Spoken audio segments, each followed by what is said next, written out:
Il y a le sel de la mer, il y a le sel de la terre qui vient aussi de très anciennes mers asséchées, et il y a des sels qui viennent de cendres de végétaux, les meilleurs peut-être pour l'homme.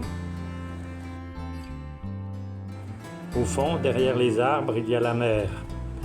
Avec des canaux et des écluses, on peut remplir les bassins. À la saison sèche, au fur et à mesure de l'évaporation, on remplit de nouveau les bassins pour concentrer l'eau en sel.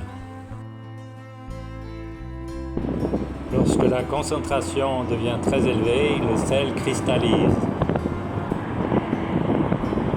On peut récolter d'abord la fleur de sel.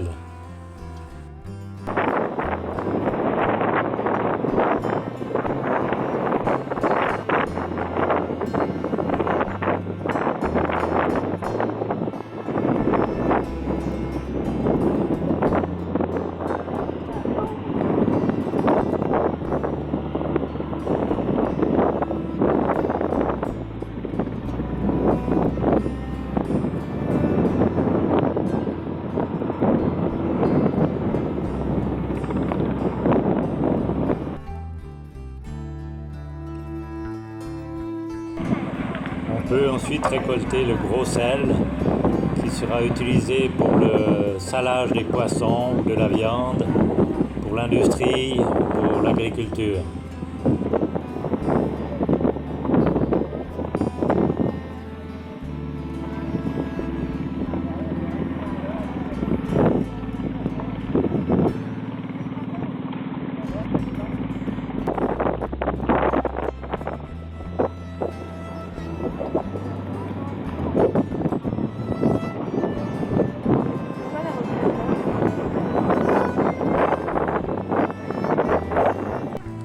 Les parcelles récoltées sont ensuite nivelées et damées grâce à ce rouleau en bois pour que l'eau, lors du prochain remplissage, ne s'infiltre pas.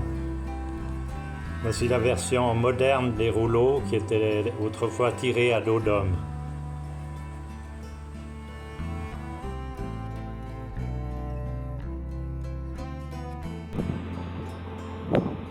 La lata se me pasó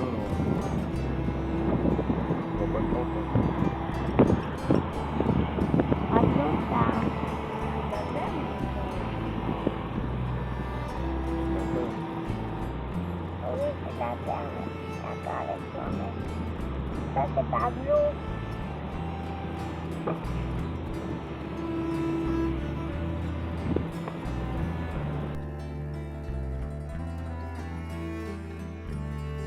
C'est dans le nord-est de la Thaïlande, en Isan, que l'on peut voir des croûtes de sel sur des champs où rien ne pousse.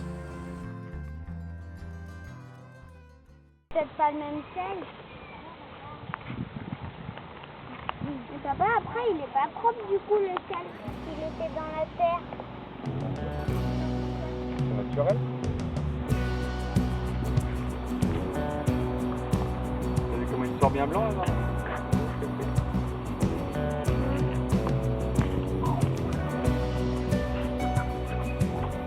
Là, un village gaulois avec le druide qui fait sa potion magique.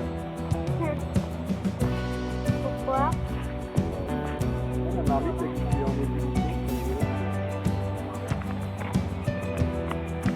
Un petit bassin en forme d'entonnoir est creusé à même le sol. Afin que le trou d'évacuation ne se bouge pas, on fait un filtre avec des petits bâtonnets, un treillis et de la balle de riz.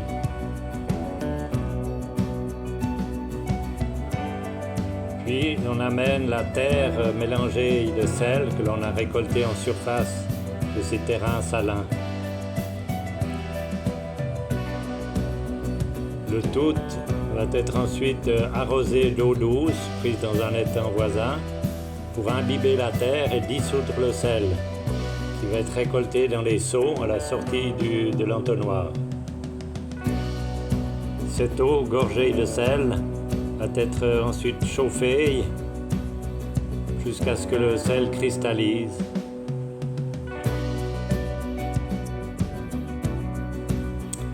Malheureusement, cette technique utilise beaucoup de bois dans une région déjà aride et où il n'y a pas tellement d'arbres.